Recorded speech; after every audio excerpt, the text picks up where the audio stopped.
So ayan, good morning, good morning. So ayan mga idol, malit na problema pero ang laking trabaho. Wala siyang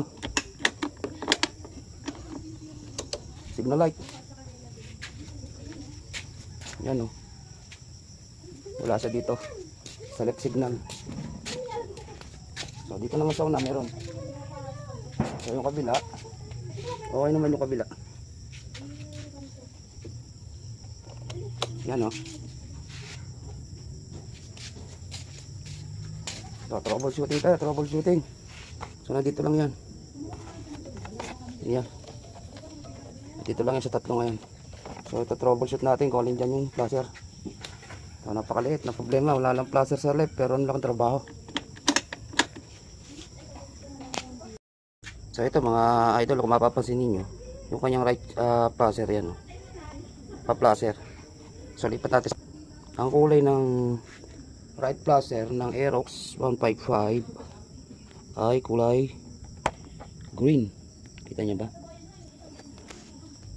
Ang kulay naman ng left flasher ng ating Aerox ay kulay brown. So mapapansin nyo mga idol, yan walang blink. So ito yung ating hinahanap na nawawalang koneksyon. So yan, dumalo yan dito. So napakahaba niyan. So gagawin natin, mag-check muna tayo sa una. Baka naman sakaling dun lang sa unahan ng problema.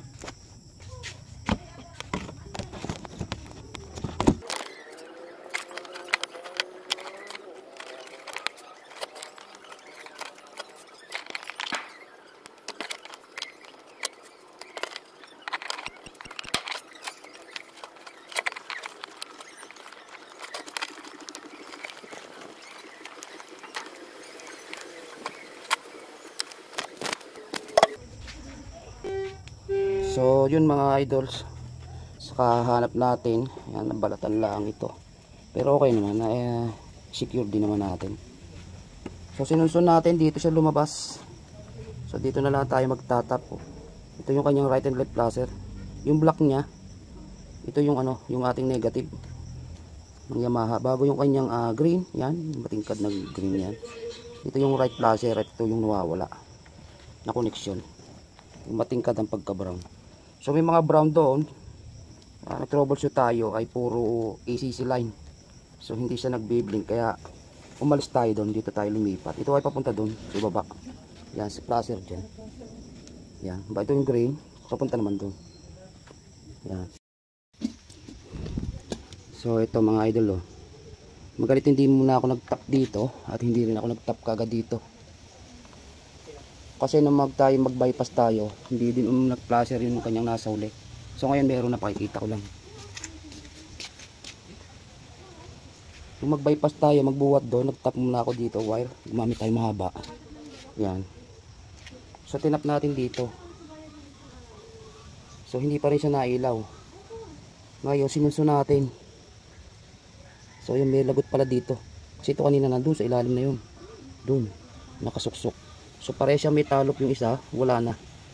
So naiipit to pag lalagay ng kaha natin. So pag nagbabounce yung ating upuan, yun, nagagasgas dito.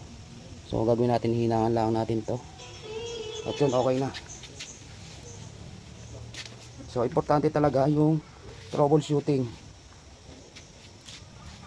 So kanina tumingin tayo dito. So sinilyuhan natin kagad, maganda. Bago ito, ayan. Lalagyan din natin ng konting tape at nagkaroon ng tusok. So okay naman yung pagkatusok lang, wag lang naman yung talo. Pero lalagyan na rin natin ng electric tape. Tapos saan irerekta ko na dito, kakat na ako, dito na nga ako dumali. Yan, gumamit tayo ng mahabang wire. Pag tap natin dito, wala. So sinunsunan natin yung paparito. Kasi sa test light umilaw, hindi ko na napakita. So yun, naging problema dito, may lagot. So okay na yung kanyang flasher. So yan, lilinisin na lang natin at ibabalik natin yung kaha. So yan ang sinasabi natin, maliit na problema pero malaking trabaho. Kaya iba talaga itong mga ganitong mga high-end na motor. Sadyang konting problema niyan, medyo gastos malaki sa labor. Kung sa mga katulad ng mga ganyan tricycle, so pag may 100 piso dyan, okay na. Pero sa ganito, talagang medyo triple ang magiging labor pag ganito. So okay na, ganun lang. Gumagana na yung kanyang left flasher. So hinangan lang natin bago yung mga dapat ayusin at lilinisin. So yun, kasama na rin ang linis dyan. Okay na, all lights, all goods na. So yan mga idol, makita natin yung issue. Hinangan natin yan. Yan, para quality yung ating trabaho. Yan silipin pa natin kung meron pang mga dapat at mahirap din magkalas. So tingin ko naman okay na.